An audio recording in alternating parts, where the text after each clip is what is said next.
भागवत गीता अध्याय 4।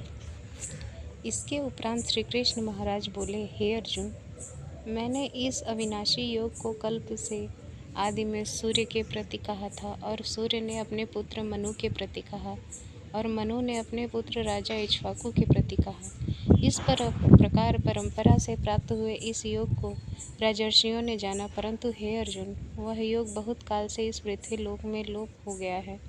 वह ही यह पुरातन योग अब मैं तेरे लिए वर्णन किया है, क्योंकि तू मेरा भक्त और प्रिय सखा है, इसलिए, तथा यह योग बहुत उत्तम और रहस्य अर्थात अति मर्म का विषय है।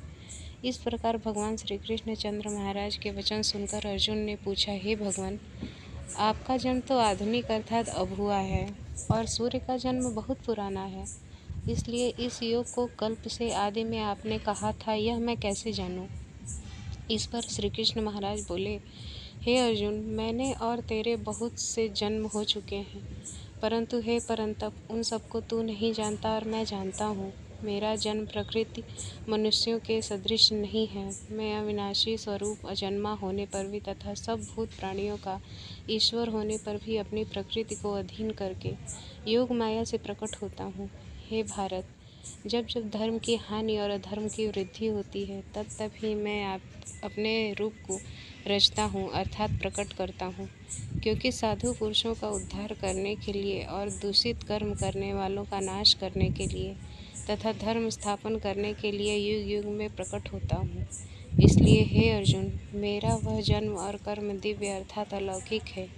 इस प्रकार जो पुरुष तत्व से जानता है, वह शरीर को त्याग कर फिर जन्म को नहीं प्राप्त होता, किंतु मुझे ही प्राप्त होता है।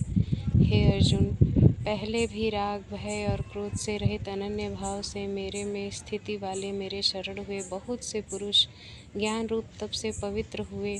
मेरे में स्थिति वाले मेरे शरण हुए बहुत से पुरुष ज्ञान रूप तप से पवित्र हुए मेरे स्वरूप को प्राप्त हो चुके हैं, क्योंकि हे अर्जुन, जो मेरे को जैसे भजते हैं, मैं भी उनको वैसे ही भजता हूँ। इस रहस्य को जानकर ही बुद्धिमान मनुष्यगण सब प्रकार से मेरे मार्ग के अनुसार बरतते हैं। जो मेरे को तत्व से नहीं जानते, वे पुरुष इस मनुष्य लोक में